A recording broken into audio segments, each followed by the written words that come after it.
One gentleman I imagine will be rather pleased that this is being looked at again is Joe Rukin, who's from the Stop HS2 campaign group. He's currently walking the route of HS2. He joins me now from Hoo Green near Knutsford in Cheshire. Thanks very much for joining us. Give us first of all your response to today's announcement.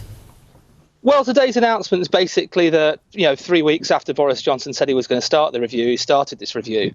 And the phrase independent is slightly worrying from our point of view, because obviously Doug Oakervey is a former chairman of HS2 Limited. So he's being given the chance to mark his own homework and, see what happened in the years since his absence.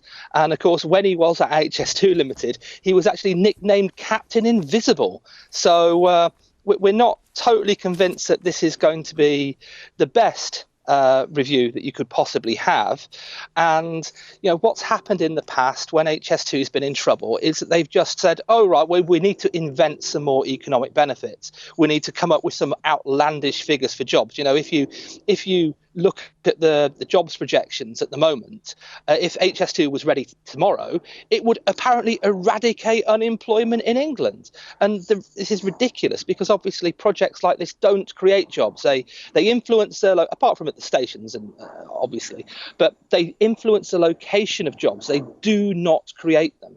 And if this is a genuine review, and if the government is genuinely looking at saying it's a yes or no decision, they must stop work now, because irreparable damage is being done as we speak right now to unique habitats, to ancient woodlands. They are coming down, and HS2 Limited are, I think they've got wind of this, and they've realised that there's a chance that the project might be cancelled. So what they are doing is that they are sending out possession orders for land like there is no tomorrow, with no intention whatsoever of actually paying for the land itself and the businesses and the farms that they are taking, just taking possession of them. So it's a legal nightmare if it needs cancelling, and causing as much environmental destruction as possible. Because, once ancient woodlands are gone, they're gone. And I think that there's a school of thought within HS2 Limited that, if we create as much damage as we can, then they're going to look pretty stupid if they cancel us later. So let's get on with it. And that has to stop now.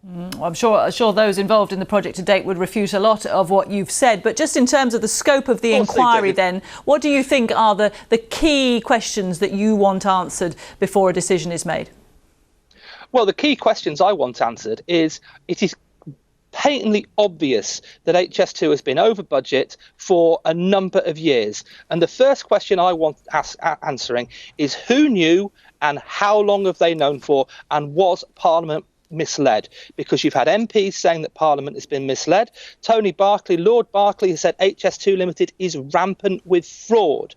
And there are some serious questions about the probity of this project, because it seems that what has happened over the last 9 years is, whenever HS2 has been in trouble, whenever there's been any criticism, it's just been fingers in ears and no one has been listening. HS2 has been rated as amber red, as in danger of failing constantly every year for 6 years running. And what happens every time a report like this comes out? They say, oh no, everything's fine now, nothing happening here.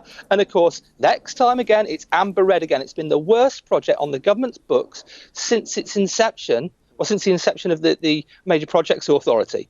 And nothing has happened. When there are reviews, when, say, the Public Accounts Committee look at it, when the Lord's Economic Affairs Committee have looked at it, when the Treasury Select Committee have looked at it and said, this is a disaster.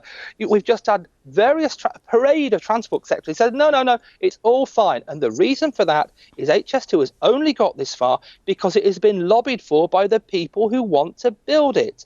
There is a massive industry, there's a multi-billion pound industry behind HS2 that needs this project complete. And it doesn't matter. And that's the thing, they don't care how much it's going to cost. From their point of view, the more it goes over the budget, the better, because the more money they will make out of it. And that's what this has always been about.